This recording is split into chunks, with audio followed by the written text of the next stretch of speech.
வணக்கம் நேயர்களே, இது முதல் பார்வை. வழங்குவதற்காக நான் விஷ்ணுராஜ். முதலில் தலைப்புச் செய்திகளை பார்க்கலாம்.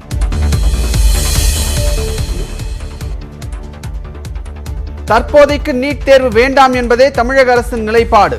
முதலமைச்சர் எடப்பாடி பழனிசாமி விளக்கம். தேர்வு நடத்தப்படுவதை கண்டித்து நாடு முழுவதும் காங்கிரஸ் இன்று போராட்டம்.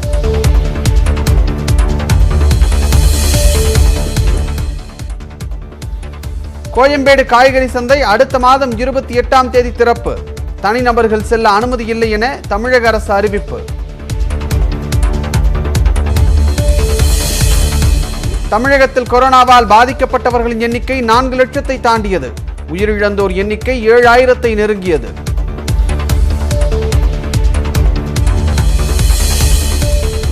ஊரடங்கை நீட்டிப்பது குறித்து ஆட்சியர்களுடன் நாளை ஆலோசனை நடத்திய பிறகு முடிவு. டெல்டா மாவட்டங்களில் ஆய்வு செய்யும் முதலமைச்சர் அறிவிப்பு. ஜிஎஸ்டி இழப்பை ஈடுகட்ட ரிசர்வ் வங்கியில் கடன் பெறலாம். மாநில அரசுகளுக்கு ஜிஎஸ்டி கவுன்சில் அனுமதி.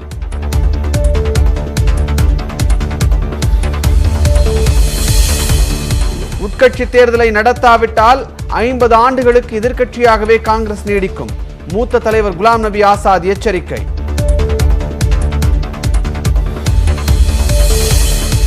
குறுவை சாகுபடி நடைபெறும் நிலையில் கடைகளில் தரமற்ற உரங்கள் விற்பனை. டெல்டா மாவட்டங்களில் விவசாயிகள் அதிர்ச்சி.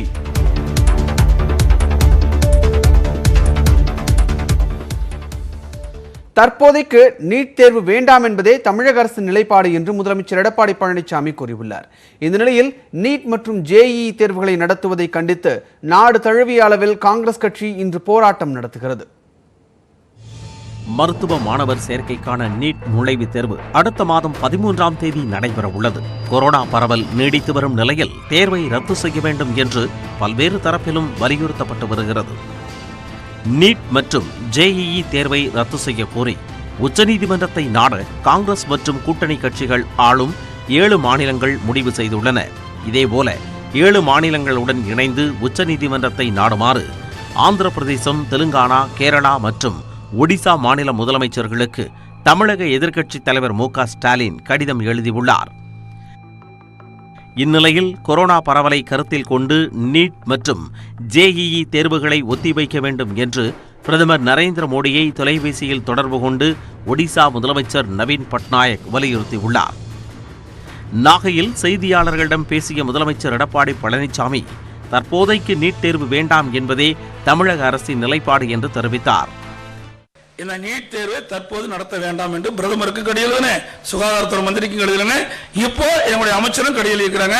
காணொலி காட்சி மூலமாக நடைபெற்ற போது நம்ம அந்த துறையுடைய செயலாளரும் இப்பொழுது நீட் தேர்வு வேண்டாம்னா அரசுடைய நிலைப்பாட்டை எடுத்து வச்சிருக்கிறார். முதலமைச்சரின் பேச்சிற்கு கண்டனம் தெரிவித்துள்ள மு.க. ஸ்டாலின் நீட் தேர்விலிருந்து தமிழகத்திற்கு நிரந்தர விலக்கு அளிக்குமாறு சட்டப்பேரவையில் மசோதாவை நிறைவேற்றி மத்திய அரசுக்கு அனுப்பிவிட்டு அதற்கு மாறாக முதலமைச்சரை பேசுவது இதுவரை கண்டிராத விசித்திரம் என சாடியுள்ளார்.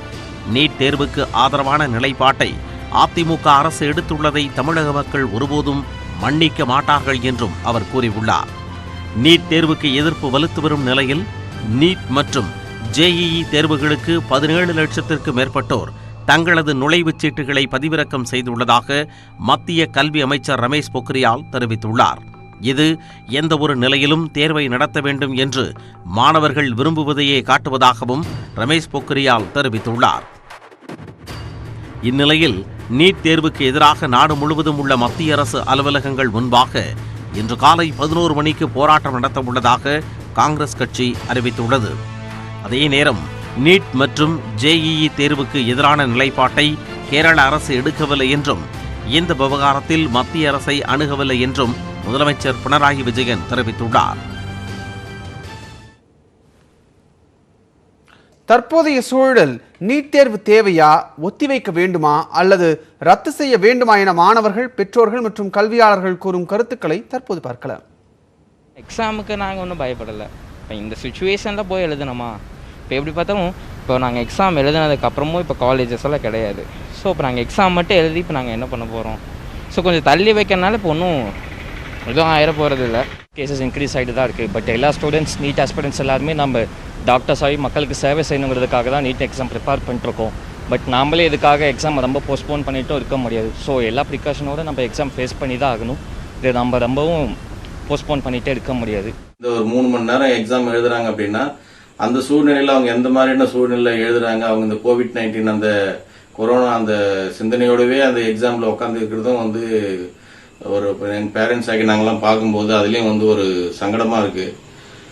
இந்த வகையில் இதெல்லாம் வந்து இந்த காலகட்டத்தில் இந்த வேக்சின் கண்டுபிடிச்சி வர வரைக்கும் வந்து இந்த எக்ஸாம் வந்து நீட் எக்ஸாம் வந்து தள்ளி வைக்கலாம் அப்படின்றது தான் வந்து எங்களுடைய பார்வையாக இருக்குது.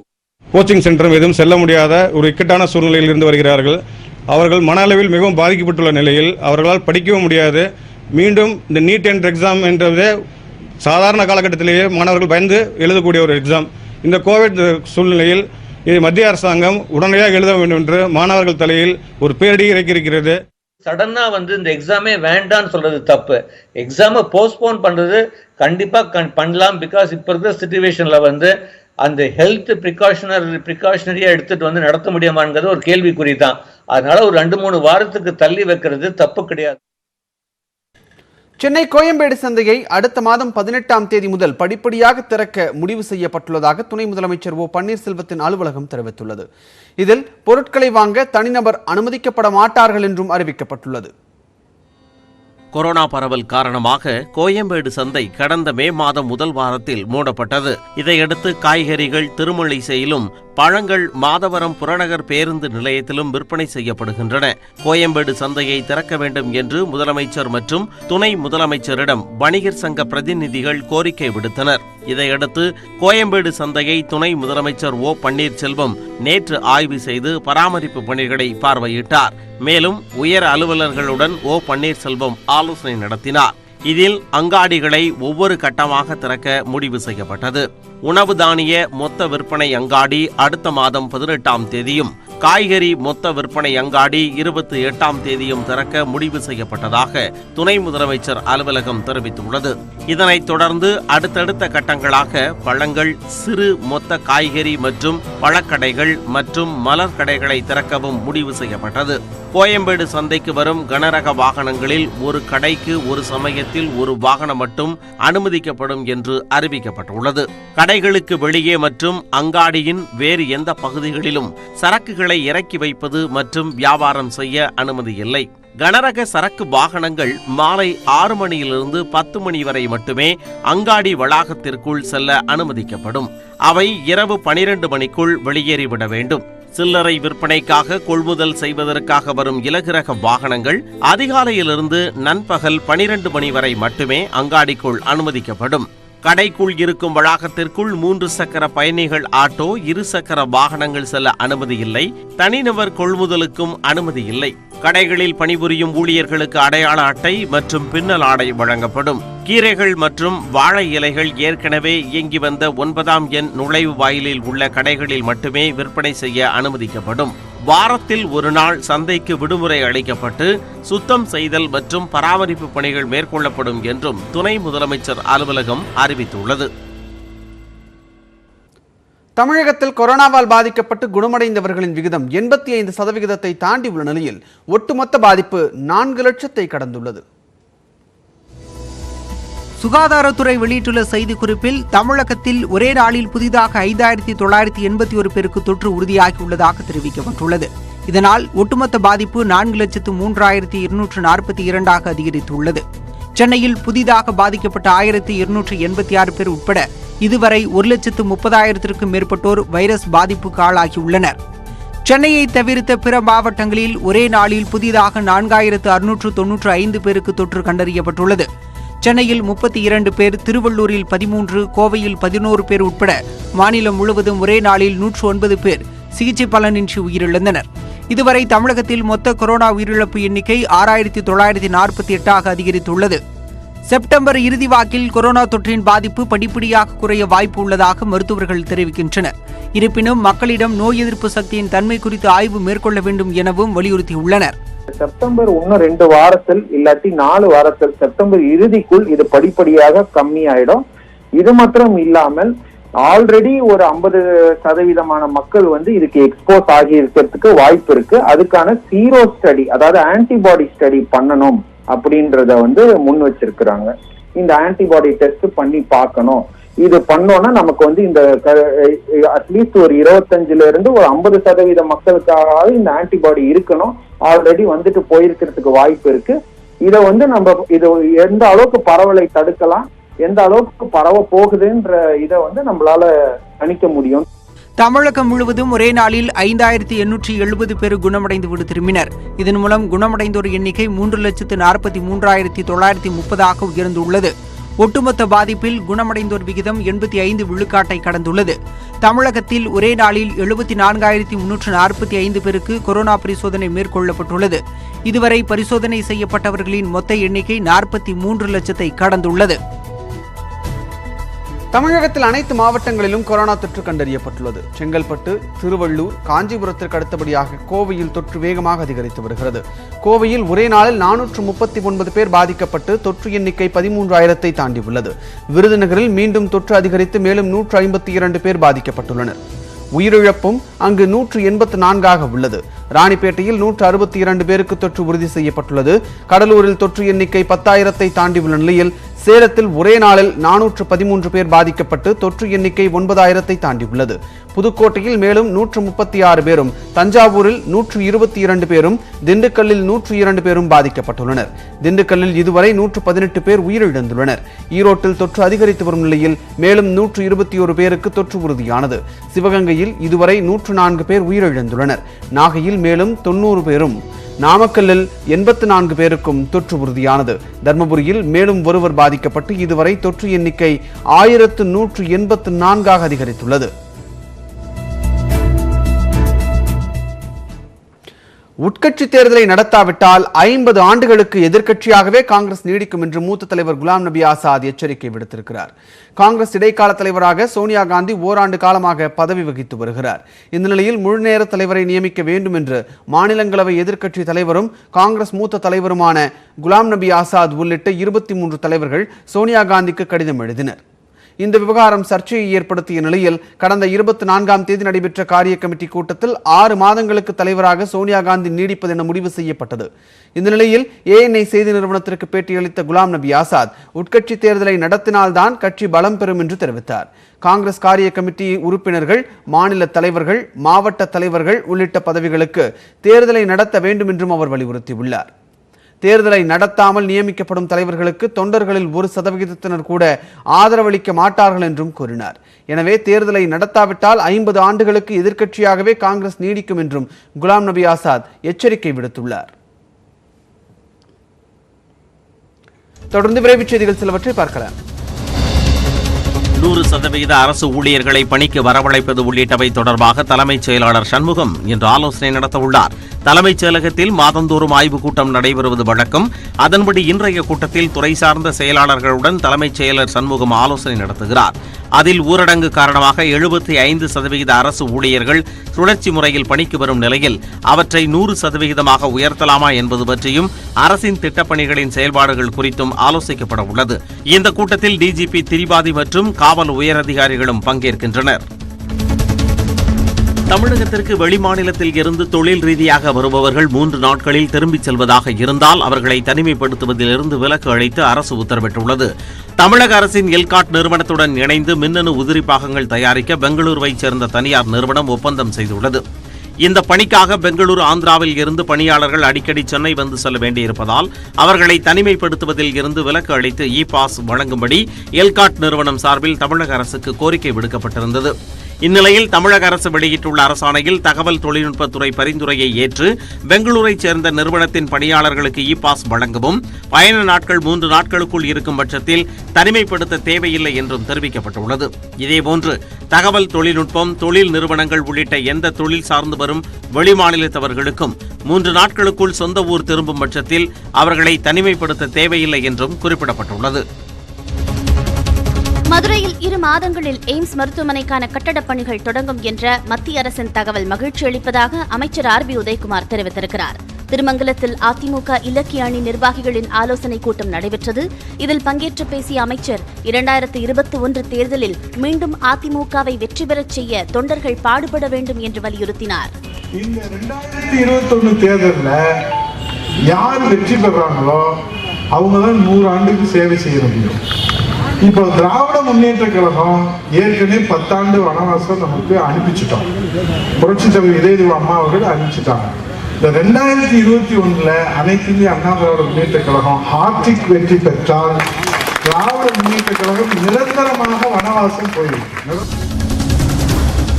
புதுச்சேரியில் கொரோனா பரவலை கட்டுப்படுத்த குறிப்பிட்ட 32 பகுதிகளில் வருகின்ற 31ஆம் தேதி முதல் செப்டம்பர் 6 வரை முழு ஊரடங்கு அமல்படுத்தப்பட உள்ளது. ஆட்சியர் அருண் பிறப்பித்துள்ள உத்தரவில் இந்த பகுதிகளில் கொரோனா வேகமாக பரவுவது அடையாளம் கண்டுள்ளதாக குறிப்பிட்டுள்ளார்.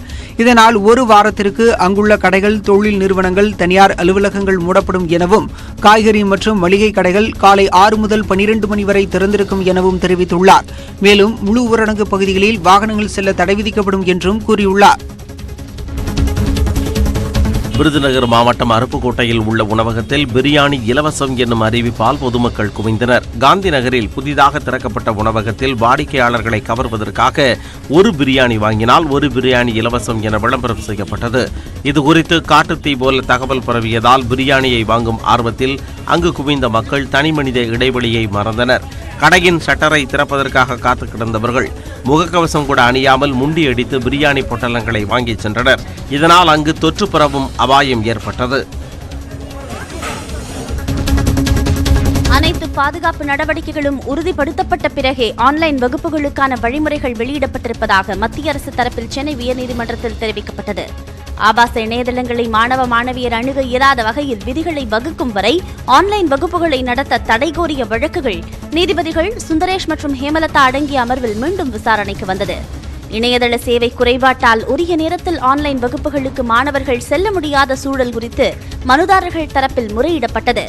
இதனைத் தொடர்ந்து ஆஜரான மத்திய அரசு வழக்கறிஞர் டிஜிட்டல் வழி கல்வியை நோக்கி பயணிக்க வேண்டிய காலம் வந்துவிட்டதாகவும், தேவையான பாதுகாப்பு நடவடிக்கைகள் உறுதிப்படுத்தப்பட்ட பிறகே ஆன்லைன் வகுப்புகளுக்கான விதிமுறைகள் வெளியிடப்பட்டிருப்பதாகவும் குறிப்பிட்டார். இதனால் மாணவர்களுக்கு எந்த சுமையும் இருக்காது என்றும் அவர் தெரிவித்தார். இதையடுத்து வழக்கு விசாரணையை வரும் 31ஆம் தேதி நீதிபதிகள் ஒத்திவைத்தனர். சென்னையில் இருந்து சிங்கப்பூருக்கு விமானத்தில் கடத்த முயன்ற 1,36 லட்சம் ரூபாயை சுங்கத்துறையினர் பறிமுதல் செய்தனர். சென்னையில் இருந்து சிங்கப்பூர் செல்லும் விமானத்தில் கொரியர் மூலம் பணம் கடத்தப்படுவதாக சுங்கத்துறையினருக்கு தகவல் கிடைத்தது.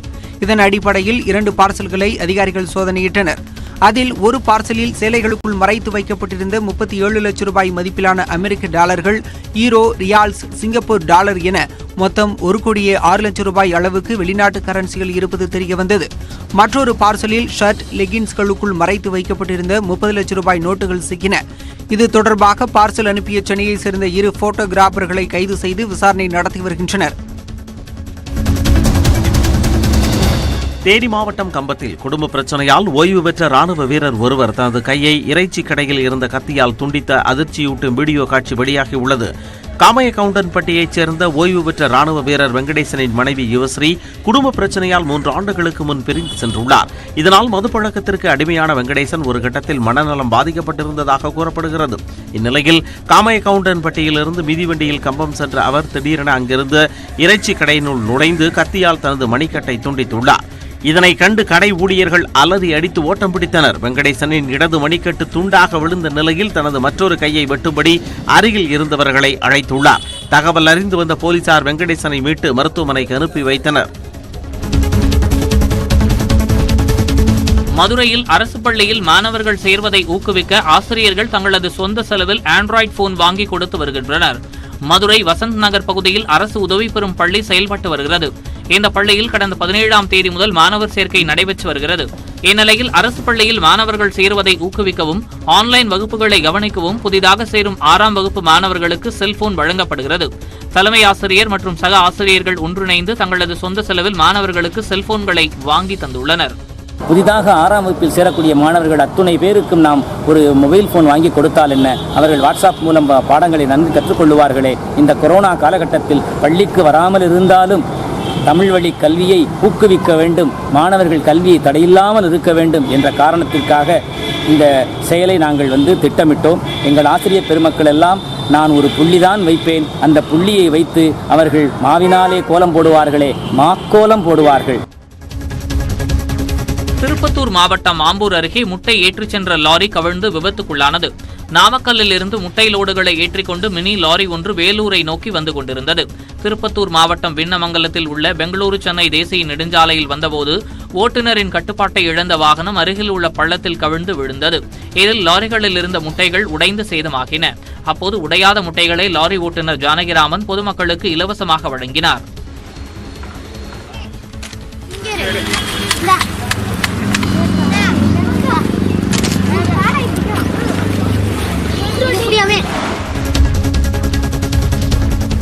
கேரள தலைமைச் செயலகத்தில் ஏற்பட்ட தீ விபத்தில் முக்கியமான கோப்புகள் எதுவும் சேதமடையவில்லை என்று முதலமைச்சர் பினராயி விஜயன் விளக்கம் அளித்துள்ளார். தலைமைச் செயலகத்தில் கடந்த 25ஆம் தேதி பயங்கர தீ விபத்து ஏற்பட்டது. தங்க கடத்தல் வழக்கில் தொடர்புடைய ஆவணங்களை அளிப்பதற்காக திட்டமிட்டு தீ விபத்து ஏற்படுத்தப்பட்டதாக எதிர்க்கட்சிகள் குற்றம் சாட்டி வருகின்றன. இதுகுறித்து விளக்கம் அளித்த முதலமைச்சர் முக்கியமான கோப்புகள் சேதமடையவில்லை என்றும் இந்த சம்பவம் குறித்து கூடுதல் டிஜிபி மனோஜ் ஆப்ரஹாம் தலைமையிலான குழு விசாரணை நடத்தும் என்றும் தெரிவித்தார்.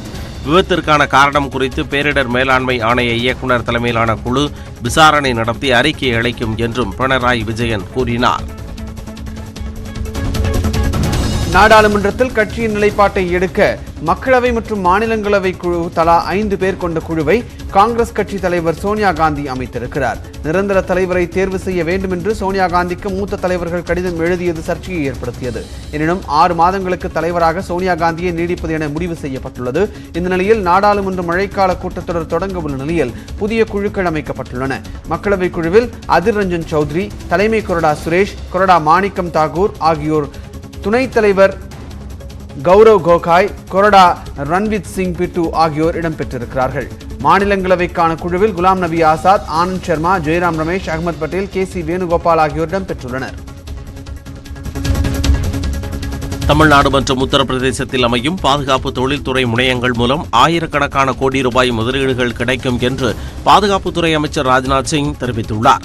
இந்திய தொழில் மற்றும் வர்த்தக சபை சார்பில் பாதுகாப்புத்துறை தொழில்கள் குறித்த ஆன்லைன் கருத்தரங்கில் அமைச்சர் ராஜ்நாத் சிங் கலந்து கொண்டு பேசினார். அப்போது அவர் படைக்கல தொழிற்சாலை வாரியங்களை தனியார் மயமாக்கும் நடவடிக்கைகள் ஓராண்டிற்குள் நிறைவடையும் என்று தெரிவித்தார். தமிழகம் மற்றும் உத்தரப்பிரதேசத்தில் அமையும் பாதுகாப்பு தொழில் முனையங்கள் மூலம் அடுத்த 5 ஆண்டுகளில் பல ஆயிரம் கோடி ரூபாய் முதலீடு கிடைக்கும் என்று ராஜ்நாத் சிங் நம்பிக்கை தெரிவித்தார். நீட் மற்றும் JEE தேர்வுகளை ஒத்திவைக்க கோரி உத்தரப்பிரதேசத்தில் போராட்டம் நடத்திய சமாஜ்வாதி கட்சியினரை காவல்துறையினர் தடியடி நடத்தி கலைத்தனர். நீட் மற்றும் JEE தேர்வுகளை ஒத்திவைக்க வேண்டும் என பல்வேறு தரப்பினர் கோரிக்கை விடுத்து வருகின்றனர். இந்நிலையில் நீட் தேர்வை ஒத்திவைக்க கோரி லக்னோவில் சமாஜ்வாதி கட்சியினர் போராட்டம் நடத்தினர். ஊரடங்கு தடையை மீறி போராட்டம் நடத்திய சமாஜ்வாதி கட்சியினரை காவல்துறையினர் தடியடி நடத்தி கலைத்ததோடு குண்டுக்கட்டாக தூக்கி சென்று கைது செய்தனர்.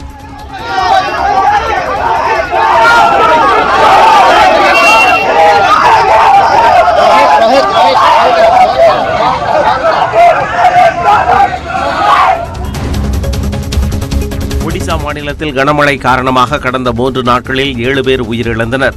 ஒடிசாவில் கடந்த சில நாட்களாக கனமழை பெய்து வருகிறது. இதனால் பல்வேறு பகுதிகளில் வெள்ளப்பெருக்கு ஏற்பட்டுள்ளது. தாழ்வான பகுதிகளில் வசித்த சுமார் 7000 பேர் பாதுகாப்பான இடங்களுக்கு வெளியேற்றப்பட்டனர்.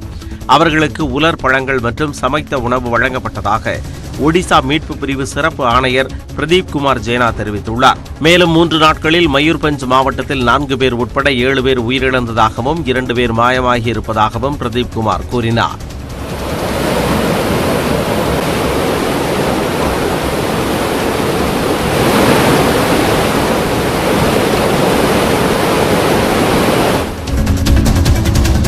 கொரோனா உயிரிழப்பை 1% குறைவாக இருக்கும் வகையில் தீவிர நடவடிக்கைகளை மேற்கொள்ள வேண்டும் என்று மாநிலங்கள் மற்றும் யூனியன் பிரதேசங்களை மத்திய அரசு கேட்டுக் கொண்டுள்ளது. கடந்த 2 வாரங்களில் உயிரிழப்பு அதிகமாக பதிவான தமிழ்நாடு, மகாராஷ்டிரா, கர்நாடகா உள்ளிட்ட 9 மாநிலங்கள் மற்றும் ஜம்மு காஷ்மீரின் தலைமைச் செயலாளர்களுடன் மத்திய அமைச்சரவை செயலாளர் ஆலோசனை நடத்தினார்.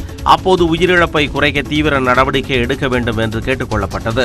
நோய் பரவலை கட்டுப்படுத்துவது, தொடர்பில் இருப்பவர்களை கண்டறிவது, கண்காணிப்பு ஆகிய பணிகளை வேகப்படுத்த வேண்டும் என்று கேட்டுக் கொள்ளப்பட்டது. தொடர்பால் ஏற்படும் கொரோனா பாதிப்புகளை 72 மணி நேரத்திற்குள் கண்டறிய வேண்டும் என்றும் மத்திய அரசு அறிவுறுத்தியது. ஆஸ்திரேலியாவில் கொரோனா ஊரடங்கால் விற்காமல் போன பீரிலிருந்து வீடுகளுக்கும் தொழிற்சாலைகளுக்கும் தேவையான எரிவாயு உருவாக்கப்பட்டுள்ளது. ஆஸ்திரேலியாவின் பல நகரங்களிலும் கொரோனா வைரஸ் ஊரடங்குக்கு பின்னர் பீர் விற்பதை முற்றிலும் நின்று போனது. இந்நிலையில் வீணான பீரை தரையில் கொட்டி அழிக்காமல் வீடுகளுக்கு தேவையான சமையல் எரிவாயுவாக மாற்றும் திட்டம் அடிலைடில் தொடங்கியது. சுற்றுச்சூழலுக்கு கேடு ஏற்படுத்தாத வகையில் காலாவதியான பீரை எரிவாயு உற்பத்தி செய்யும் ஆலைகளுக்கு மூலப்பொருளாக அனுப்பப்பட்டது. வியக்க வைக்கும் வகையில் வழக்கமாக இருக்கும் எரிவாயு உற்பத்தியை விட பீர் மூலம் 1200 வீடுகளுக்கு தேவையான எரிவாயு உற்பத்தியானதாக அதிகாரிகள் தெரிவித்தனர். அமெரிக்க கடற்படையினர் கடலில் குளித்து மகிழ்ந்து கொண்டிருந்த போது சுறா தாக்குதலில் இருந்து நூலிழையில் உயிர் தப்பினர். கட்டர் கிம்பால் என்ற அமெரிக்க கடலோர ரோந்து கப்பலின் வீரர்கள் கடந்த 20ஆம் தேதி நீந்தி விளையாடினர். 40 பேர் குழுவாக நீந்தியபோது ஆட்கொல்லி சுறா ஒன்று வட்டமிட்டது. இதனை அதிகாரிகள் உரிய நேரத்தில் பார்த்து துப்பாக்கியால் சுட்டனர். இதில் பயந்து போன சுறா யாரையும் தாக்காமல் விலகிச் சென்றது. தகுந்த நேரத்தில் சுறாவை கண்டு சுட்டதால் வீரர்கள் அனைவரும் பத்திரமாக மீட்கப்பட்டார்கள்.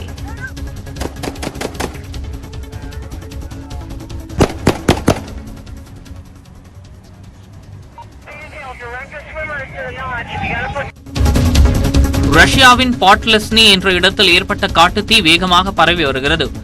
ஓரோனெஸ் என்ற இடத்தில் மின்கம்பியில் ஏற்பட்ட தீ விபத்தில் இந்த காட்டுத்தீ உருவானதாக கூறப்படுகிறது. காற்றின் வேகம் காரணமாக காய்ந்த சருகுகள் வேகமாக எரிந்து வருகின்றன. வேகமாக வீசிவரும் வெப்பக்காற்றும் நிலைமையை சிக்கலாக்கியுள்ளது. 100க்கும் மேற்பட்ட தீயணைப்பு வீரர்கள் தீயை அணைக்கும் பணியில் தீவிரமாக ஈடுபட்டுள்ளனர். தீயணைக்கும் பணியில் ஹெலிகாப்டர்களும் பயன்படுத்தப்பட்டுள்ளன.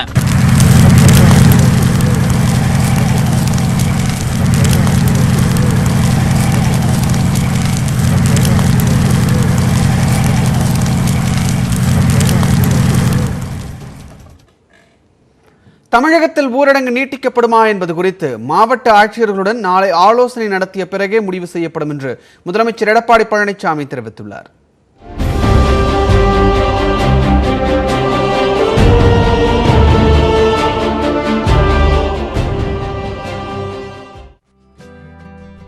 கொரோனா தடுப்பு பணிகள் மற்றும் வளர்ச்சிப் பணிகள் குறித்து ஆய்வு செய்வதற்காக முதலமைச்சர் எடப்பாடி பழனிசாமி டெல்டா மாவட்டங்களுக்கு பயணம் மேற்கொண்டுள்ளார். கடலூருக்கு நேற்று சென்ற முதலமைச்சர் 32 கோடி ரூபாய் மதிப்பிலான திட்டப்பணிகளுக்கு அடிக்கல் நாட்டி 25 கோடி ரூபாய் மதிப்பில் முடிவுற்ற 333 திட்டப்பணிகளை தொடங்கி வைத்தார்.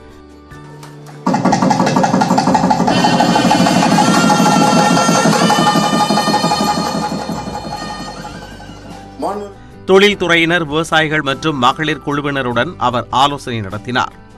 பின்னர் செய்தியாளர்களுக்கு பேட்டியளித்த அவரிடம் எதிர்க்கட்சிகளை முடக்கவே இ பாஸ் அமலில் இருப்பதாக திமுக முன்வைத்த குற்றச்சாட்டு குறித்து கேள்வி எழுப்பப்பட்டது. அதற்கு பதிலளித்த முதலமைச்சர் கொரோனா தொற்று பரவியவர்களை கண்டறிய இ பாஸ் அவசியம் என்றார். இ பாஸ் கொடுத்தா தான் கான்ட்ராக்ட் ட்ரேஸ் எங்காவது பாதிக்கப்பட்ட கண்டுபிடிக்க முடியும், இல்லைன்னா கண்டுபிடிக்க முடியாது. அதுக்கு தான் இ பாஸ் நடைமுறை வச்சிருக்கணும். இப்போ எளிதாக்கப்பட்டு இருக்குது, எந்த பிரச்சனையும் இப்போ கிடையாது. கேட்குறவங்க எல்லாத்துக்குமே கொடுத்துருக்கணுமே, அதை மக்கள் பொறுப்புணர்வோடு அத்தியாவசிய பணிகளுக்கு மட்டும் இ பாஸ் வாங்கிட்டு வெளியில் போகணும். அனாவசியமாக வெளியே போவதை தவிர்க்க வேண்டும். இது ஏன்னா இது உயிர் சம்பந்தப்பட்ட பிரச்சனை. அதைத் தொடர்ந்து நாகை மாவட்டத்திற்கு சென்ற முதலமைச்சர் 207 கோடி ரூபாய் மதிப்பிலான திட்டப்பணிகளுக்கு அடிக்கல் நாட்டினார். நாகையில் உணவு பூங்கா, ஆயத்த ஆடை ஜவுளி பூங்கா ஆகியவை அமைய உள்ளதாகவும் நாட்டிலேயே குணமடைந்தோர் விகிதத்தில் தமிழகம் முதலிடத்தில் இருப்பதாகவும் தெரிவித்தார். இதைத் தொடர்ந்து ஆட்சியர் அலுவலகத்தில் நடைபெற்ற கூட்டத்தில் கொரோனா பரவல் மற்றும் தடுப்பு பணிகள் குறித்து முதல்வர் கேட்டறிந்தார். நாகையில் தண்ணீர் பஞ்சத்தை தீர்க்க புதிய கூட்டு குடிநீர் திட்டத்தை உருவாக்க நடவடிக்கை எடுக்கப்படும் என்று அவர் கூறினார். நாகை மாவட்டத்தை பிரித்து மயிலாடுதுறை மாவட்டமாக அறிவிக்கப்பட்டு உள்ளதை குறிப்பிட்ட முதலமைச்சர் கருத்து கேட்பு கூட்டம் முடிந்த பிறகு தனி மாவட்டமாக இயங்கும் என்றார். தொடர்ந்து செய்தியாளர்கள் கேள்விக்கு பதிலளித்த முதலமைச்சர் ஊரடங்கு நீட்டிக்கப்படுமா என்பது குறித்து நாளைக்கு பிறகே அறிவிக்கப்படும் என்று கூறினார். இந்த மாத இறுதியில் லாக்டவுன் தளர்த்தப்படுமா, பொது சேவை அது தற்போது சொல்ல இயலாது. 29ஆம் தேதி மாவட்ட ஆட்சியர் கூட்டம் நடக்குது, மருத்துவ நிபுணர்கள் கூட்டம் நடக்குது. அந்த கூட்டத்தின் இறுதியில் தான் இதெல்லாம் தெரிவிக்க முடியும். நன்றி, வணக்கம். இந்த நிலையில் டெல்டா மாவட்டங்களில் 2வது நாளாக முதலமைச்சர் இன்று ஆய்வு நடத்துகிறார். இதன்படி திருவாரூர் மற்றும் தஞ்சாவூர் மாவட்டங்களில் கொரோனா தடுப்பு பணிகள் மற்றும் வளர்ச்சி திட்டங்கள் குறித்து ஆய்வு நடத்த உள்ளார். மதுரை மக்களின் குற்றாலமான குட்லாடம்பட்டி அருவியில் தண்ணீர் விழத் தொடங்கியிருக்கிறது. இதனால் பொதுமக்கள் மகிழ்ச்சி அடைந்திருக்கிறார்கள். மதுரை மாவட்டம் சோழவந்தான் அருகே உள்ளது சிறுமலை பகுதி. இயற்கை எழில் கொஞ்சும் இந்த மலைகளின் மையப்பகுதியில்தான் குட்லாடம்பட்டி அருவி வீற்றிருக்கிறது. மதுரை, தேனி, திண்டுக்கல் மாவட்ட மக்களின் குற்றாலமாக விளங்கும் குட்லாடம்பட்டி அருவிக்கு தடாக நாச்சியார் நீர்வீழ்ச்சி என்றும் பெயர் உண்டு. வனத்துறை கட்டுப்பாட்டில் உள்ள இந்த அருவிக்கு நாம் செல்ல வேண்டுமென்றால் கரடுமுரடான மலைப்பாதைகளை கடக்க வேண்டும். மதுரையில் கடந்த சில ஆண்டுகளாக சரிவர மழை பெய்யாததால் அருவிக்கு நீர்வரத்து நின்று போனது. ஆனால் நடப்பாண்டு மதுரை சுற்றுவட்டார பகுதிகளில் நல்ல மழை பெய்ததால் குட்லாடம்பட்டி அருவியில் தண்ணீர் விழத் தொடங்கியுள்ளது.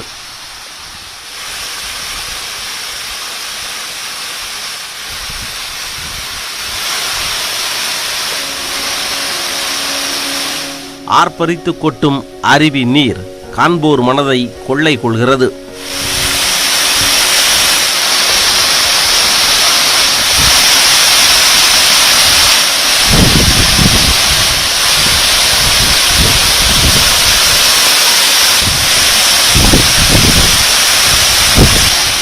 பாதுகாப்பு காரணங்களுக்காக குட்லாடம்பட்டி அருவிக்கு பொதுமக்கள் செல்ல வனத்துறை கடந்த ஆண்டு தடை விதித்தது.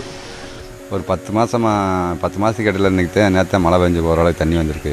பரவாயில்ல, இங்கே அந்த ஏரியாவுக்கு இன்னும் கொஞ்சம் மழை பெஞ்சால் இன்னும் கொஞ்சம் இதில் தண்ணி வரதுக்கு நிறையா வாய்ப்பு இருக்குது. ஆனால் இப்போ யாருக்கும் குளிக்கிறதுக்கு அலோடு இல்லை. ஃபாரஸ்ட்டுக்காரங்க வந்து ஸ்டாப் பண்ணி வச்சுருக்காங்க. ஒரு காலத்தில் சுற்றுலா பயணிகளின் ஆரவாரத்தால் அதிர்ந்து கொண்டிருந்த இந்த நீர்வீழ்ச்சி இன்று ஆள் அரவமின்றி வெறிச்சோடி காட்சியளிக்கிறது. விரைவில் விட்டுப்போன ஆரவார சத்தம் அருகில் வரும் எனும் நம்பிக்கையில் ஆர்ப்பரித்து கொட்டுகிறது அருவி நீர். நியூஸ் 8 தமிழ்நாடு தொலைக்காட்சி செய்திகளுக்காக ஒளிப்பதிவாளர் ராம்குமாருடன் மதுரை தலைமைச் செய்தியாளர் ஸ்டாலின் நவநீத கிருஷ்ணன். நடப்பு நிதியாண்டில் ஜிஎஸ்டி இழப்பை ஈடுகட்ட ரிசர்வ் வங்கியில் மாநில அரசுகள் கடன் பெற்றுக் கொள்ளலாம் என்று ஜிஎஸ்டி கூட்டத்தில் தெரிவிக்கப்பட்டுள்ளது. மத்திய அமைச்சர் நிர்மலா சீதாராமன் தலைமையில் ஜிஎஸ்டி கவுன்சில் கூட்டம் நடைபெற்றது. காணொலி காட்சி வாயிலாக நடைபெற்ற இந்த கூட்டத்தில் மாநில நிதியமைச்சர்கள், நிதித்துறை செயலாளர்கள் பங்கேற்றனர். அப்போது 2019-2020 ஆண்டில் மாநிலங்களுக்கு இழப்பீடு தொகையாக 1,65,000 கோடி ரூபாய் வழங்கப்பட்டிருப்பதாகவும், ஆனால் 95,444 கோடி மட்டும் வசூலிக்கப்பட்டிருப்பதாகவும் மத்திய நிதித்துறை செயலாளர் அஜய் பூஷன் பாண்டே தெரிவித்தார்.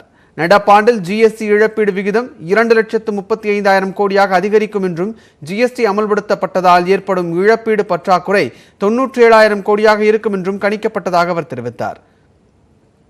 இதனை ஈடுகட்ட மாநில அரசுகள் இரு வழியில் கடன் பெற்றுக் கொள்ளலாம் என்று நடப்பாண்டில் மட்டும் சிறப்பு திட்டம் அறிவிக்கப்பட்டிருக்கிறது. இதன்படி முதலாவதாக ரிசர்வ் வங்கியிலிருந்து 97,000 கோடி ரூபாய் கடன் பெற்றுக் கொள்ளலாம். நியாயமான வட்டியுடன் இந்த கடன் தொகையை 5 ஆண்டுகளில் திருப்பி செலுத்தலாம் என்று யோசனை தெரிவிக்கப்பட்டுள்ளது. மேலும் மாநில அரசுகள் கடன் பெறும் வரம்பை 0.5 விழுக்காடாக உயர்த்தி கொள்ள அனுமதிப்பது என 2வது வாய்ப்பு வழங்கப்பட்டிருக்கிறது. இதில் ஏதாவது ஒரு வாய்ப்பை தேர்ந்தெடுக்கும்படியும் அடுத்த ஒரு வாரத்திற்குள் முடிவை அறிவிக்க வேண்டும் என்றும் மாநில அரசுகளுக்கு அறிவுறுத்தப்பட்டுள்ளது.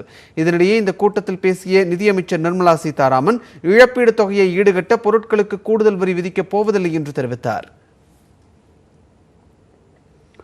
ஜிஎஸ்டி கவுன்சில் கூட்டத்தில் தமிழகம் சார்பில் பங்கேற்ற பின்னர் செய்தியாளர்களை சந்தித்த அமைச்சர் ஜெயக்குமார் தமிழகத்திற்கான 12,258 கோடி ரூபாய் இழப்பீடு வழங்க வலியுறுத்தியதாக கூறினார். மொத்தம் நமக்கு வர வேண்டியது இதுவரையில் 12,258 கோடியே 94 லட்சம் ரூபாய் நமக்கு இழப்பீடாக மட்டுமே ஜிஎஸ்டி கவுன்சில் நமக்கு கொடுக்க வேண்டிய ஒரு தொகை இது. ஸோ இது ஐஜிஎஸ்டி ஒரு செப்பரேட். ஐஜிஎஸ்டி பொறுத்தவரை இந்த கூட்டத்தில் அதையும் வலியுறுத்தியிருக்கோம். ஐஜிஎஸ்டி பொறுத்தவரை கிட்டத்தட்ட 4,073 கோடி ரூபாய். காம்பன்சேஷன் பொறுத்தவரை நம்ம இன்றைக்கி மாநில அரசு சார்பில் முழுமையான அளவிற்கு அழுத்தம் கொடுத்து இது இப்போ கோவிட் இருக்கிற நிலையில் அது இது முக்கியமாக எந்த வகையிலே இந்த காம்பன்சேஷன் சட்டமாக உள்ள சூழ்நிலையில் இதை எந்த நிலையில் நம்ம நீடிக்கத்தான் செய்யணும், எந்த நிலையில் ரத்து பண்ணக்கூடாது. அரியர் தேர்வெழுத கட்டணம் செலுத்தி இருந்தாலே அனைவரும் தேர்ச்சி என்ற முதலமைச்சர் எடப்பாடி பழனிசாமியின் அறிவிப்பை பாராட்டி புகழ்ந்து வருகின்றனர் கல்லூரி மாணவர்கள். அது தொடர்பான ஒரு தொகுப்பு இதோ. பள்ளிக்கூடம் போகாமலே நாங்க பாடம் படிக்காமலே பாசான கூட்டமுங்க அண்ணனுக்கு பூமாலை போட்டு விடுங்க. மெத்த படிச்செடுத்த மேதாவியாகிடத்த சத்தியமா புத்தி இல்லைங்க. கொரோனா தொற்றால் உலகமே அஞ்சி கிடக்க தமிழக கல்லூரி மாணவர்கள் மட்டும் உச்சகட்ட உற்சாகத்தில் கும்மாளம் அடிக்கின்றனர். இறுதி செமிஸ்டரை தவிர எத்தனை ஆண்டுகள் அரியர் வைத்திருந்தாலும் அதற்கான கட்டணம் செலுத்தியிருந்தாலே தேர்ச்சி என்ற முதலமைச்சரின் அறிவிப்புதான் இதற்கு காரணம். எங்களுக்கெல்லாம் ஒளிவிளக்காய் இருந்து வரும் தன்மான சிங்கமே, எங்கள் தலைவா, எங்கள் தலைவா, தமிழ்நாட்டின் இன்றைய முதல்வரே, நாளைய முதல்வரே, தமிழ்நாட்டின் நிரந்தர முதல்வரான அரியர்களை எப்படி கிளியர் செய்ய போகிறோமோ என்ற கவலையில் இருந்த மாணவர்களுக்கு இந்த அறிவிப்பு வரப்பிரசாதமாகவே மாறிவிட்டது. குறிப்பாக 10, 15 அரியர் வைத்த மாணவர்கள் முதலமைச்சரின் தீவிர ரசிகர்களாகவே மாறிவிட்டனர். மாஸ் என்ட்ரி, போற்றி புகழ்பாடும் வசனங்கள் என மீம்ஸ் வீடியோக்களை உருவாக்கி தெரிவிக்க விட்டுள்ளனர். அர்ச்சனை என் பேருக்குல சாமி பேருக்கு பேஷா பண்ணிடலாம். எந்த சாமிக்கு? தமிழக முதலமைச்சர் ஐயா எடப்பாடி பழனிசாமிக்கு. அவருதான் எங்களை பாஸ் பண்ண வச்சாரு. சகுடும்ப உத்திராஷாட நட்சத்திர மகர ராசௌ ஜாதஸ்ய தமிழக முதலமைச்சர் எடப்பாடி பழனிசாமி நாமத்தை. இன்னும் சிலரோ அரியர் வைத்ததால் அவமதித்த ஆசிரியர்கள் முன்பு கெத்து காட்டுவது போன்ற வீடியோக்களையும் வைரலாக்கி வருகின்றனர். நான் அடிச்ச மணி கடவுளுக்கு கேட்டு சொல்லியோ கவர்மெண்ட்டுக்கு கேட்டுருச்சு. அடி சாம்பார் அப்பாயின்மெண்ட் ஆர்டர். ஏய் துணி ஏங்கிட்ட இருக்கு, மணியை நீ வச்சுக்கடா. ஒன்னு சொல்றேன், யாராவது என்னை கான்டாக்ட் பண்றா இருந்தா www.pitchu.com மெயில் அனுப்புங்க. முதலமைச்சர் பழனிசாமிக்கு காவிரி நாயகன், டெல்டா நாயகன் என பேனர் வைத்து பார்த்திருப்போம். ஈரோடு பகுதி மாணவர்களோ அரியர் மாணவர்களின் அரசனே என பேனர் வைத்து அசத்தியுள்ளனர்.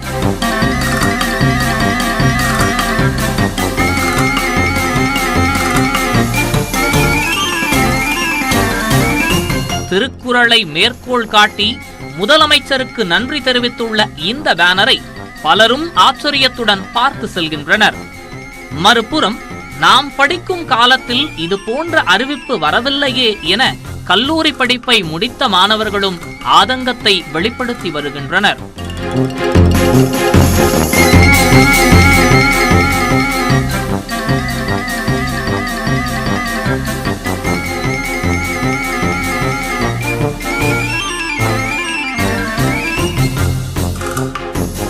எது எப்படியோ இந்த ரணகலத்திலும் ஒரு கிலுகிலுப்பு என்பதை போல கொரோனா புண்ணியத்தால் தேர்ச்சி அடைந்த உற்சாகத்தில் அரியர் மாணவர்கள் ஆட்டம் போட்டு வருகின்றனர். டெல்டா மாவட்டங்களில் குறுவை சாகுபடி நடைபெற்று வரும் நிலையில் தரமற்ற உரங்கள் விற்கப்படுவதாக வெளியாகியுள்ள தகவல் விவசாயிகள் மத்தியில் அதிர்ச்சியை ஏற்படுத்தியிருக்கிறது. மேட்டூர் அணையிலிருந்து டெல்டா பாசனத்திற்காக உரிய நேரத்தில் காவிரி நீர் திறக்கப்பட்டதால் டெல்டா மாவட்டங்களில் கடந்த 10 ஆண்டுகளில் இல்லாத வகையில் குறுவை சாகுபடி செய்யப்பட்டு வருகிறது. சாகுபடிக்கு ஏதுவாக விவசாயிகளுக்கு தட்டுப்பாடு இல்லாமல் உரங்கள் கிடைக்க வேளாண் துறை அதிகாரிகள் நடவடிக்கை எடுத்து வருகின்றனர். இந்நிலையில் உரங்களின் தரம் குறித்து அறிய முடிவெடுத்த அதிகாரிகள் திருச்சி மாவட்டத்தில் உள்ள 545 உரக்கடைகளில் உள்ள மாதிரிகளை சேகரித்து கோவைக்கு அனுப்பி வைத்தனர். அங்கு ஆய்வு செய்யப்பட்டதில் 40 கடைகளில் தரமற்ற உரங்கள் விற்கப்பட்டது தெரிய வந்தது. இதேபோல் தஞ்சை மாவட்டத்தில் 330 கடைகளில் உரக்கட்டுப்பாட்டு அலுவலர்கள் ஆய்வு செய்தபோது 26 கடைகளில் தரமற்ற உரங்கள் இருந்தது தெரிய வந்தது. கரூர், புதுக்கோட்டை, நாகை உள்ளிட்ட மாவட்டங்களிலும் 50க்கும் மேற்பட்ட கடைகளில் தரமில்லாத உரங்கள் இருப்பது கண்டறியப்பட்டது. இதனால் அதிர்ச்சி அடைந்துள்ள விவசாயிகள் தரமற்ற உரம் மற்றும் இடுபொருட்களால் மகசூல் குறைந்து விவசாயிகளுக்கே இழப்பு ஏற்படுவதாக வேதனை தெரிவிக்கின்றனர். பாதிக்கப்படுவது விவசாயிகளாக இருக்கின்றார்கள். ஆகவே இந்த தரமற்ற உரத்தை தயார் பண்ணியவர்கள் அவர்கள் மீது கடுமையான நடவடிக்கை எடுத்து இனி எதிர்காலத்தில் உரங்களிலே கலப்படமற்ற தரமான உரம் கிடைக்க அரசு முன்வந்து ஆவணம் செய்ய வேண்டும் என்கின்ற கோரிக்கையை பதிவு செய்கின்றோம். உரத்துகள்களின் அளவு மற்றும் உரத்தில் நுண்ணூட்டத்தின் அளவு குறையும் போது அவை தரமற்றவை என கண்டறியப்படுவதாக கூறும் வேளாண் துறை அதிகாரிகள் கலப்பு உரத்தில் உள்ள சத்துக்களின் விகிதம் குறைவாக இருக்கும் போது துறை ரீதியிலான விசாரணை நடைபெறும் என கூறுகின்றனர்.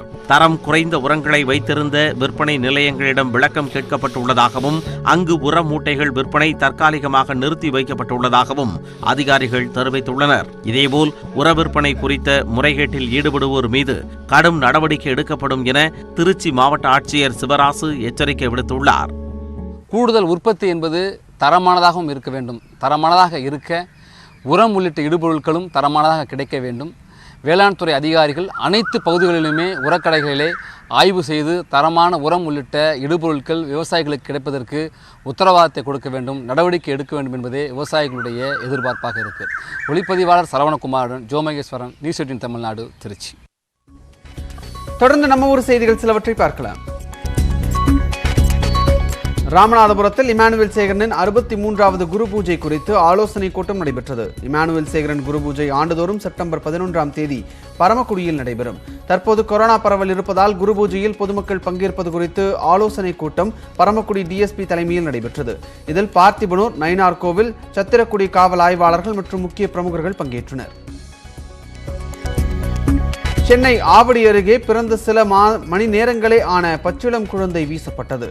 கொளப்பஞ்சேரி சாலை முட்புதரில் கிடந்த ஆண் குழந்தையை அங்கிருந்தவர்கள் மீட்டனர். காவல் ஆய்வாளர் காளிராஜன் நிகழ்விடத்திற்கு விரைந்த நிலையில் ஆம்புலன்ஸ் மூலம் குழந்தை மருத்துவமனைக்கு அனுப்பி வைக்கப்பட்டது. அங்கு குழந்தைக்கு முதலுதவி செய்யப்பட்டதை அடுத்து திருவள்ளுவர் மாவட்ட குழந்தைகள் நல அலுவலரிடம் ஒப்படைக்கப்பட்டது. சென்னை அனகாபுதூரில் 14 வயது சிறுமிக்கு பாலியல் தொல்லை கொடுத்த இளைஞர் போக்சோ சட்டத்தின் கீழ் கைது செய்யப்பட்டார். அனகாபுதூர் சாந்தி நகர் அருகே பொது கழிவறைக்கு சென்ற சிறுமியை அதே பகுதியைச் சேர்ந்த கொத்தனார் பச்சையப்பன் மதுபோதையில் கேலி செய்துள்ளார். இதனால் சிறுமி கோபமடைந்ததை பார்த்த பச்சையப்பன் அவரது கன்னத்தில் அறைந்ததாக கூறப்படுகிறது. இதுகுறித்து சிறுமியின் பெற்றோர் அளித்த புகாரின் பெயரில் பச்சையப்பனை போலீசார் கைது செய்து புழல் சிறையில் அடைத்தனர்.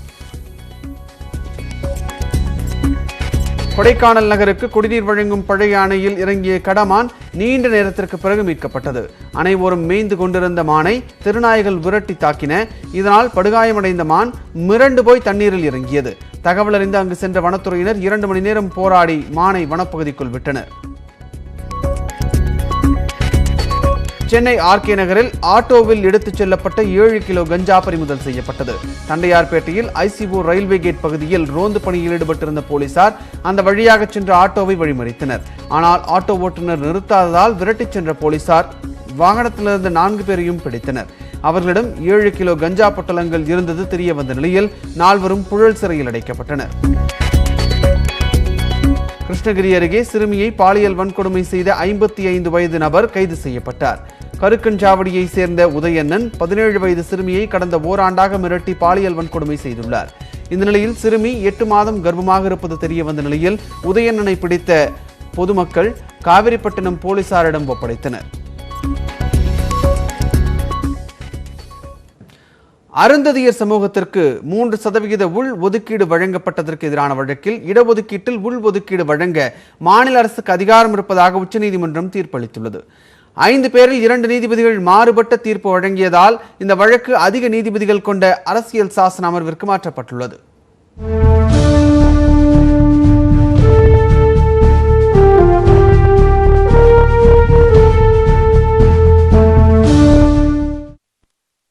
பட்டியலின மக்களுக்கான 18% இடஒதுக்கீட்டில் அருந்ததியர் சமூகத்தினருக்கு 3% உள்ஒதுக்கீடு வழங்கி கடந்த 2009இல் தமிழக அரசு சட்டம் கொண்டு வந்தது.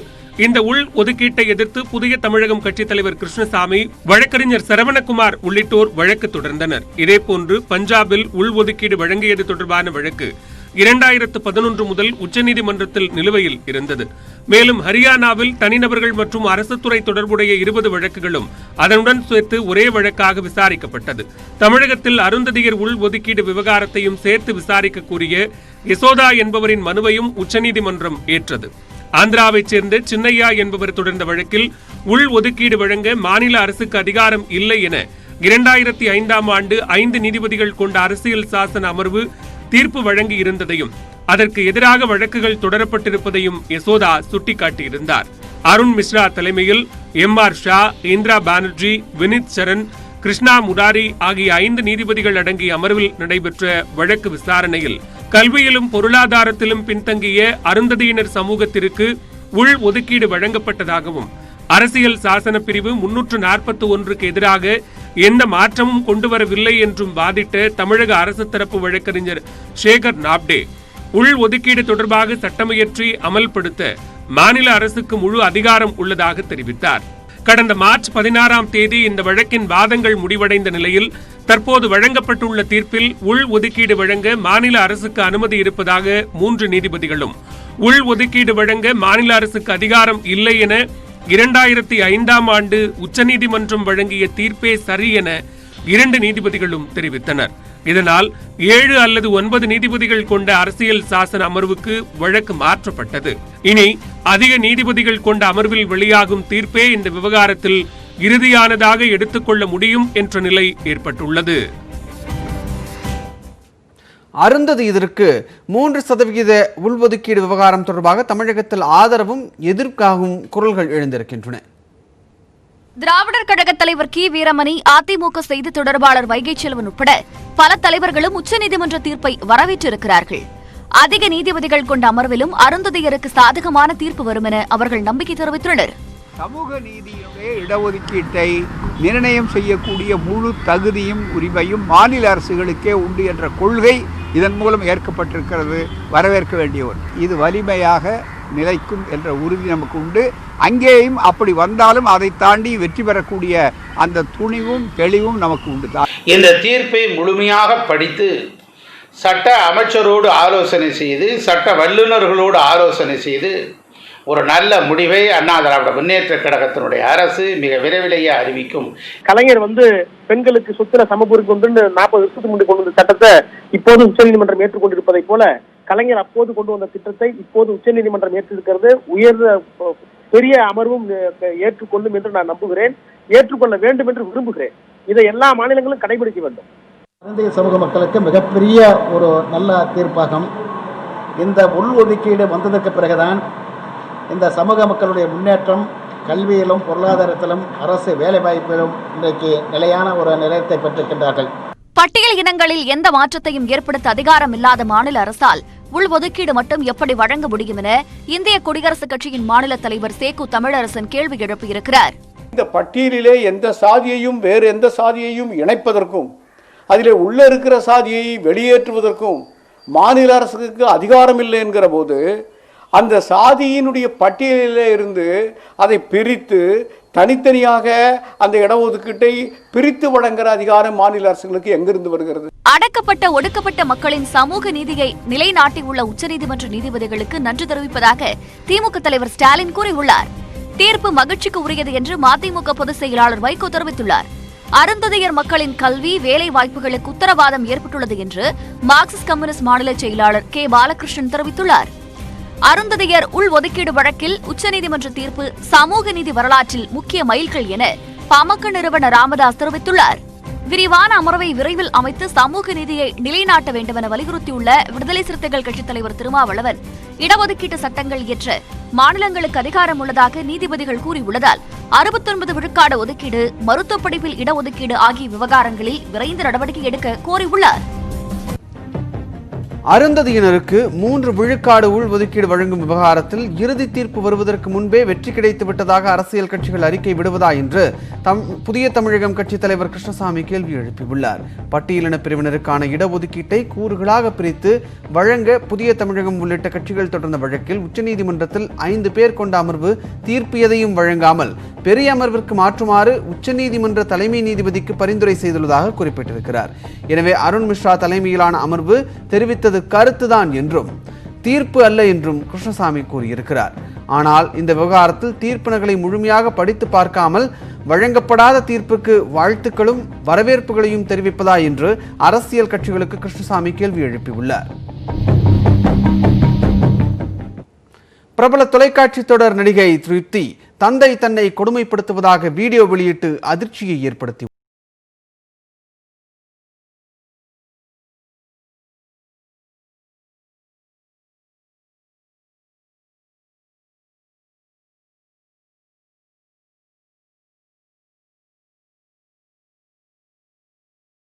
ஒளிபரப்பாகிக் கொண்டிருக்கும் கும்கும் தொலைக்காட்சி தொடரின் நாயகி திருப்தி தந்தை மீது பகீர் புகார் ஒன்றை அளித்துள்ளார். उन्होंने मेरे पूरे बाल पकड़ के मारा and see look at these he tried to cut me also. திடீர் என்று தந்தைக்கு எதிராக நடிகை புகார் அளிக்க காரணம் என்ன?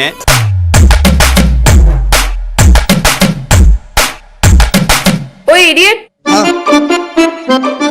ఇంతకీ నీ పేరేంటి? వరుణ్. వదిలే ఇడియట్ బాగుంది. உத்தரப்பிரதேச மாநிலத்தை சேர்ந்தவர் 19 வயதான திருப்தி ஷெங்தார். மும்பையில் தங்கி கும்கும் பாக்யா என்ற இந்தி தொலைக்காட்சி தொடரில் நடித்து வருகிறார். அவர் ஓஏ இடியட் என்ற தெலுங்கு படத்திலும் நடித்துள்ளார். இந்நிலையில் திருப்தி அவருடைய இன்ஸ்டா பக்கத்தில் வீடியோ ஒன்றை வெளியிட்டுள்ளார். தன்னுடைய தந்தை ராம்தரன் செங்தார் தன் தலைமுடியை பிடித்து இழுத்து அடித்ததாக கூறியுள்ளார். 28 வயது நபர் ஒருவரை திருமணம் செய்து கொள்ளும்படி தன்னை வற்புறுத்துவதாகவும் அவர் தெரிவித்துள்ளார். அவரை திருமணம் செய்து கொள்ளாவிட்டால் கொலை செய்து விடுவேன் என்று மிரட்டுவதாகவும் அந்த வீடியோவில் திருப்தி கூறியுள்ளார். ஒரு படம் மட்டுமே நடித்திருக்கக்கூடிய நிலையில் தன்னுடைய எதிர்காலத்தை பாழாக்குவதாகவும் அவர் வேதனை தெரிவித்துள்ளார். தனக்கு ஆதரவாக இருக்கும் தன்னுடைய தாய் மற்றும் தம்பியையும் தந்தை மிரட்டுவதாக கண்ணீர் மல்க வீடியோ வெளியிட்டுள்ளார். இதேபோல் திருப்தியின் தாயாரும் ஒரு வீடியோவை வெளியிட்டுள்ளார். அதில் திருமணமான நாளிலிருந்து கணவர் கொடுமைப்படுத்துவதாகவும் கூறியுள்ளார். தயவு செய்து தங்களுக்கு உதவுமாறும் இருவரும் அந்த வீடியோவில் வேண்டுகோள் விடுத்துள்ளனர். இந்நிலையில் வீட்டை விட்டு வெளியேறிய மூவரும் பாதுகாப்பாக உள்ளதாகவும் அவர்களுக்கு பரேலி போலீசார் உதவி செய்வதாகவும் திருப்தியின் மேலாளர் கூறியுள்ளார். மனைவி மற்றும் மகளின் புகார் குறித்து ராம்ரதன் செங்தாரிடம் போலீசார் விசாரணை மேற்கொண்டுள்ளனர். தந்தை கொடுமைப்படுத்துவதாக நடிகை திருப்தி வெளியிட்ட புகார் இந்தி சின்னத்திரை ரசிகர்களை அதிர்ச்சியில் ஆழ்த்தியுள்ளது. தொடர்ந்து விரைவுச் செய்திகள் சிலவற்றை பார்க்கலாம். ஸ்ரீபெரும்புதூர் அருகே 1.5 கோடி ரூபாய் மதிப்பிலான சிகரெட் மற்றும் பிஸ்கட் பண்டல்களை ஏற்றி வந்த லாரி கடத்தப்பட்ட சம்பவம் பரபரப்பை ஏற்படுத்தியுள்ளது. திருவள்ளூர் மாவட்டம் உளுந்தை பகுதியில் உள்ள ஐடிசி நிறுவன குடோனில் இருந்து 1.5 கோடி ரூபாய் மதிப்பிலான சிகரெட் பிஸ்கட் பண்டல்களை ஏற்றிக்கொண்டு லாரி ஒன்று பெங்களூரு நோக்கி சென்று கொண்டிருந்தது. ஸ்ரீபெரும்புதூர் அருகே மன்னூர் கூட்ரோடு பகுதியில் வந்தபோது காரில் வந்த 6 பேர் கொண்ட கும்பல் லாரியை வழிமடக்கியது. அப்போது ஓட்டுநர் குமாரை தாக்கிவிட்டு லாரியை கடத்திச் சென்றனர். பெங்களூரு செல்லும் வழியில் காஞ்சிபுரம் வட்டார போக்குவரத்து அலுவலகம் அருகே காரை நிறுத்தி லாரி ஓட்டுநர் குமாரை கீழே தள்ளிவிட்டு அந்த கும்பல் தப்பியது. இந்த சம்பவம் குறித்து குமார் அளித்த தகவலின் அடிப்படையில் ஐடிசி நிர்வாகம் காவல் நிலையத்தில் புகார் அளித்துள்ளது. அதே நேரம் குமார் முன்னுக்கு பின் முரணான தகவலை தெரிவித்ததால் அவரிடம் போலீசார் துருவி விசாரித்து வருகின்றனர். சேலம் மாவட்டம் ஆத்தூர் அருகே 400 லிட்டர் கள்ளச்சாராயத்தை போலீசார் அளித்ததுடன் தலைமறைவாக உள்ள 2 பெண்கள் உட்பட 3 பேரை தேடி வருகின்றனர். கல்வராயன் மலைப்பகுதியில் கள்ளச்சாராயம் காய்ச்சி கெங்கவல்லி, வீரகனூர் உள்ளிட்ட பகுதிகளில் விற்கப்படுவதாக புகார் எழுந்தது. அத்துடன் செல்போன் மூலம் அழைத்தால் 1 லிட்டர் 500 ரூபாய்க்கு டோர் டெலிவரியும் செய்யப்படுவதாக கூறப்படுகிறது. இதனிடையே ராமநாதபுரம் குடியிருப்பு பகுதியில் 300 மில்லி சாராய பாக்கெட் 100 ரூபாய்க்கு பெண்கள் விற்பனை செய்த வீடியோ வெளியானது. இந்நிலையில் கருமந்துறை வனப்பகுதியில் சோதனை மேற்கொண்ட மதுவிலக்கு போலீசார் 400 லிட்டர் ஊரல் சாராயத்தை அளித்தனர். மேலும் ஊரல் வைத்த ஏழுமலை என்பவரை தேடி வருகின்றனர். கொரோனா ஊரடங்கால் மூடப்பட்டுள்ள கோவில்களில் பணியாற்றும் 6664 ஊழியர்களுக்கு தலா 1000 ரூபாய் வழங்க அரசுக்கு சென்னை உயர்நீதிமன்றம் உத்தரவிட்டுள்ளது. கோவில்களை நம்பி வாழும் அர்ச்சகர்கள், பட்டாச்சாரியர்கள், பூஜாரிகள், ஓதுவார்கள், அத்தியாபகர்கள், வேத பாராயணிகள் உள்ளிட்டோருக்கு மாதம் 15000 ரூபாய் நிவாரணம் கோரி கோபால்ஜி என்பவர் சென்னை உயர்நீதிமன்றத்தில் வழக்கு தொடர்ந்திருந்தார். இந்த வழக்கு நீதிபதிகள் சுந்தரேஷ், ஹேமலதா அமர்வில் விசாரணைக்கு வந்தபோது கொரோனா ஊரடங்கால் பாதிக்கப்பட்ட 12041 ஊழியர்களுக்கு மார்ச் 15 முதல் மே 15 வரை 2 மாதத்துக்கு தலா 1000 ரூபாய் வழங்கப்பட்டதாகவும், திறக்கப்படாத கோவில்களில் பணியாற்றும் 6624 பேருக்கு ஜூலை மாத நிவாரணமாக தலா 1000 ரூபாய் வழங்க உத்தரவிடப்பட்டிருப்பதாகவும் அறநிலையத்துறை கூறியது. இதை பதிவு செய்த நீதிபதிகள் 6 வார காலத்துக்குள் இந்த பலன்கள் கோவில் ஊழியர்களுக்கு சென்றடைவதை அரசு உறுதி செய்ய வேண்டுமென உத்தரவிட்டனர். உத்தரவை அமல்படுத்துவதில் ஏதேனும் குறைபாடு இருந்தால் மனுதாரர் மீண்டும் நீதிமன்றத்தை அணுகலாம் என கூறி வழக்கை முடித்து வைத்தனர். தொடர்ந்து செய்திகளை உடனுக்குடன் தெரிந்து கொள்ள நியூஸ் 18 தமிழ்நாட்டின் Facebook, Twitter, YouTube உள்ளிட்ட வலைதள பக்கங்களை பார்க்கவும்.